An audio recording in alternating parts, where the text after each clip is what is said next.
pour écouter et participer avec moi dans les lignes qu'on va regarder ensemble.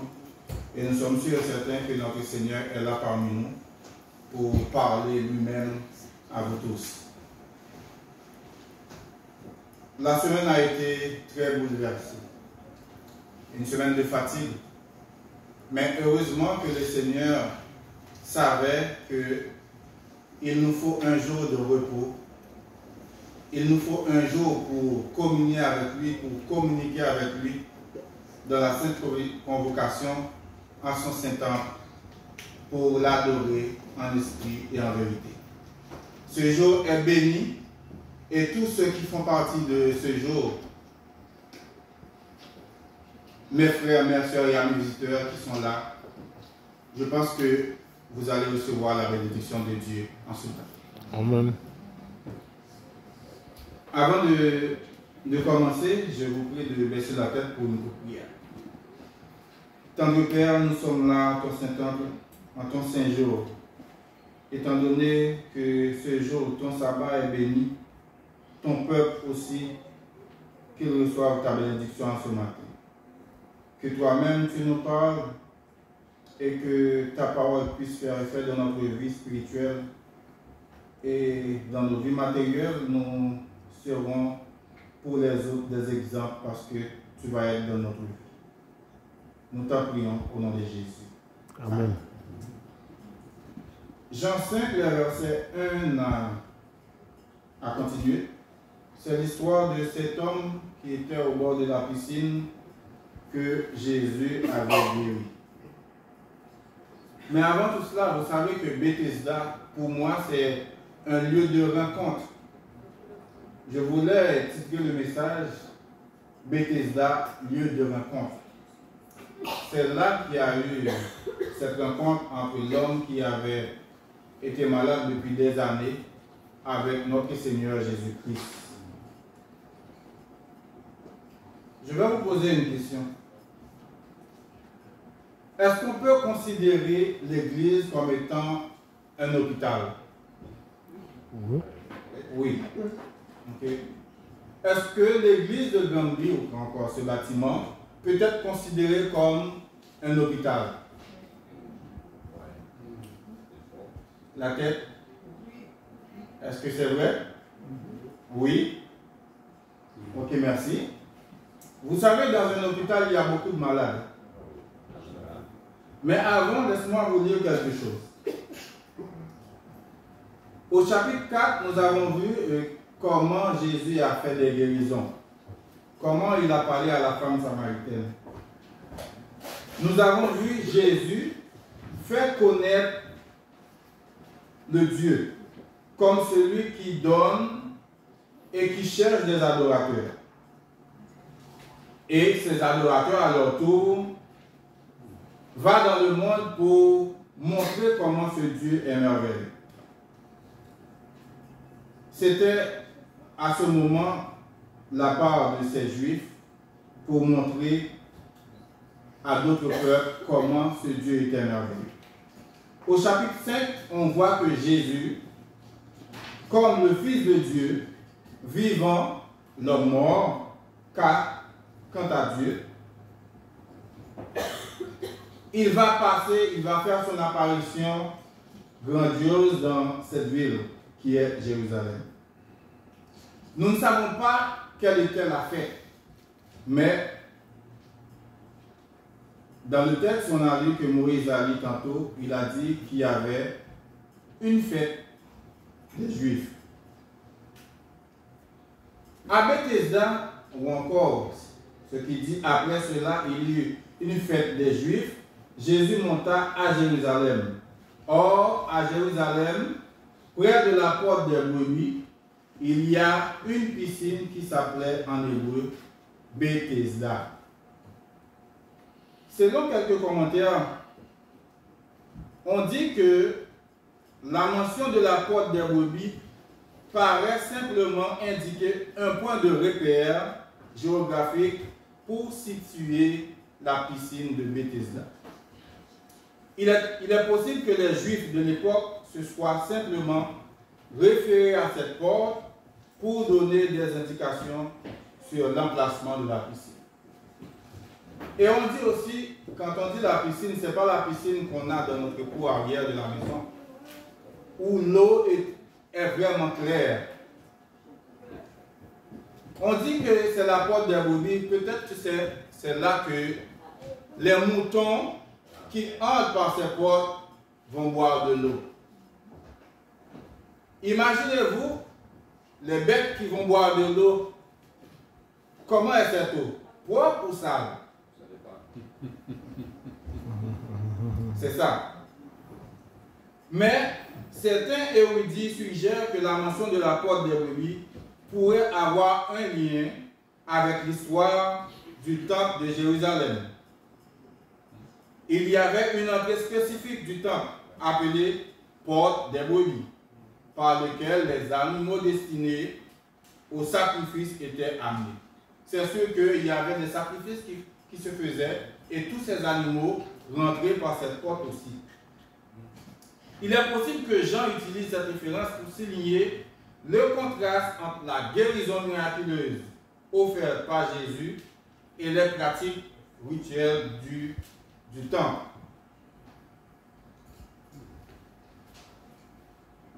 Cette rencontre, pour moi, comme je dis, Bethesda, lieu de rencontre, c'est entre le maître et cet homme. On dit au bord de cette piscine se trouvait un nombre de malades, des aveugles, des boiteux, des paralytiques, qui attendaient le mouvement de l'eau. Mais ce sont tous des personnes qui ne peuvent pas faire grand-chose, qui sont allongées au bord de la piscine de façon qu'ils trouvent la guérison, de façon qu'ils trouvent un soulagement de la maladie auquel ils confrontent. Un réservoir d'eau appelé en hébreu Bethesda, ayant 5 portiques dans lesquelles étaient couchés une multitude d'infirmes, d'aveugles et tout ça. Cette multitude exprimait bien l'état du peuple juif, comme celui de tout homme devant Dieu. Nous avons déjà remarqué que chacune des infirmités que le Seigneur guérissait, figurant d'un côté de l'état de l'homme en chute. Par exemple, incapacité de marcher, incapacité de voir, incapacité d'agir, incapacité de parler, incapacité d'entendre, selon la pensée de Dieu. Durant tous les miracles que Jésus accomplissait, vous vous souvenez qu'il y a des aveugles, des boiteux, toutes sortes d'infirmités. Est-ce que c'est le cas pour nous aujourd'hui? Laisse-moi vous dire, quand on va à l'hôpital, il y a beaucoup de stratégies avant que le médecin ou l'infirmière, je ne sais plus, donne une prescription au malade. 1. Il faut se présenter, il faut donner sa carte d'assurance maladie, il faut qu'on prenne votre tension, il faut attendre que le docteur t'appelle, et quand le docteur t'appelle, il va faire une série de diagnostics, vous poser des questions avant d'arriver à vous dire de quoi il s'agit. Heureusement, avec Jésus, il n'y a pas toutes ces stratégies.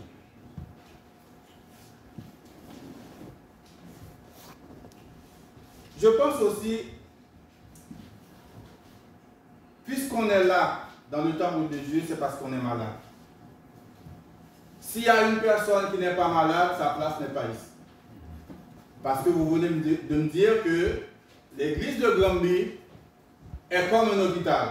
Et dans un hôpital, qu'est-ce qu'il y a? Des malades. Toutes sortes de malades. Mais c'est votre cas aujourd'hui. Moi, je sais que ma place est ici parce que je suis malade. J'ai besoin du Sauveur qu'il puisse me toucher, qu'il parle avec moi afin que je suis guéri de tous mes maux, quelle que soit ma maladie. Mais, je vous dis, avec cet homme, avant tout, laissez-moi vous dire les conditions. Première condition, il faut attendre que l'eau soit agitée. Il est vrai que ces personnes, c'était des malades. Ils ne peuvent pas descendre dans l'eau. Il ne va pas trouver la guérison. La condition, c'est que l'eau soit agitée. Et deuxième raison, il faut être le premier à descendre dans l'eau. Sinon, on doit attendre pour une autre fois quand l'eau va agiter. Ces deux raisons, c'est petit. Mais pour cet homme qu'on va parler tantôt, c'est important. Très important. Il faut que l'eau soit agitée et il faut être le premier. Est-ce qu'on va attendre ici que le mouvement de l'église soit agité? Est-ce qu'on doit être le premier à entrer dans l'église? Ça dépend de vous. Il est dit que ce n'était pas quelque chose de facile pour une personne qui a fait beaucoup de voyages. Admettons que ces personnes, ils font beaucoup de parcours avant d'arriver au bord de la piscine Bethesda. Peut-être qu'ils se sont fatigués. Peut-être ça fait 1 jour, 2 jours ou 3 jours qu'ils sont arrivés. Et ils passent en premier. On ne vient pas en ce lieu pour niaiser, mais pour trouver quelque chose de notre Seigneur. Dans ces temps, il n'y avait pas de voiture, il n'y avait pas de moto pour venir au bord de la piscine. Mais nous, on a un avantage, on peut partir, on peut revenir. On a une voiture, on peut aller chez nous, partout, et on vient au bord de cette piscine, qui est l'église de Gambie. L'essentiel pour moi, c'est d'être là et au bon moment. Tout comme à l'hôpital, il y a beaucoup de stratégies avant d'arriver au médecin et avant que le médecin vous donne une prescription. Mais pour venir à l'église, il y a aussi des conditions. Que je ne sois pas malade, que ça tourne dans ma tête que le sabbat, je dois être là. C'est ça, nos conditions. Tout comme dans la vie courante de chaque jour, pour trouver un travail, il y a aussi des stratégies. Que vous êtes bon pour le poste ou pas, vous allez quand même passer une entrevue. Vous allez devoir envoyer un CV. Mais avec Jésus ce matin, il n'y a pas de stratégie. Pensez-vous que notre Seigneur Jésus est là ce matin? Amen. Est-ce que vous pensez que Jésus est au milieu de nous ce matin? Amen. Ben, il a dit dans sa parole aussi, quand 2 ou 3 sont réunis en mon nom, je suis au milieu d'eux. Ben ça me rassure que vous êtes sûr que Jésus est là au milieu de nous. Avec tous vos problèmes, avant d'arriver à ce point, on va aller un petit peu. Il est dit au verset 3, sous ces portiques étaient couchés un grand nombre de malades, des aveugles, des boiteux, des paralytiques qui attendaient le mouvement de l'eau. Car un ange descendait de temps en temps de la piscine et agitait l'eau. Et celui qui descendait le premier, après que l'eau avait été agitée, était guéri, quelle que fût sa maladie. Il n'y a pas de, comment je peux dire, il n'y a pas de maladie que l'eau ne pouvait pas guérir. Mais est-ce que c'est vraiment l'eau qui guérit les malades? C'est qui alors? C'est la foi, un petit peu. Même si l'eau tout seul ne peut pas guérir les malades. Il faut qu'il y ait un ange, mais j'arrive plus loin, un ange de Dieu qui descend, qui agite l'eau, et la personne qui entre dans l'eau va trouver la guérison. Et ce que j'aime dans ce passage, il est dit, quelle que fût soit sa maladie.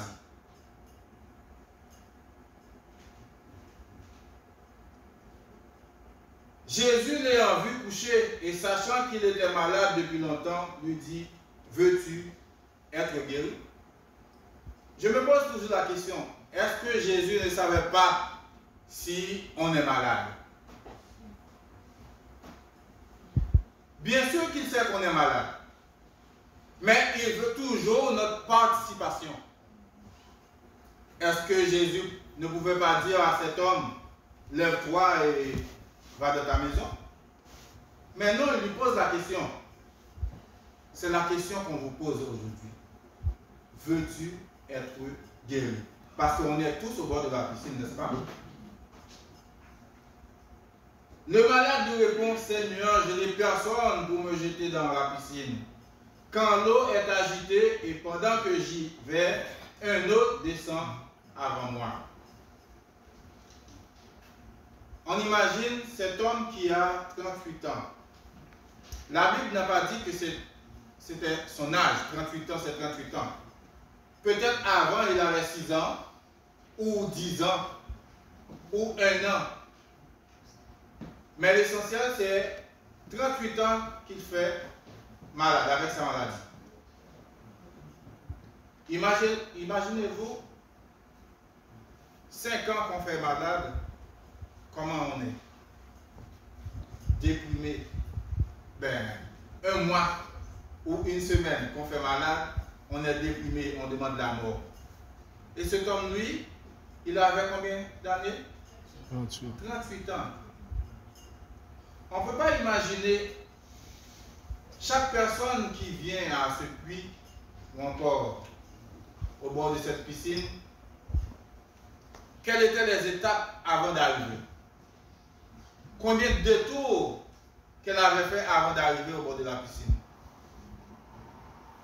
Et vous, à l'église, combien de temps avez-vous fait, combien de détours avez-vous fait avant d'arriver à l'église dans votre vie? Imagine une personne qui va entrer dans l'eau avant les autres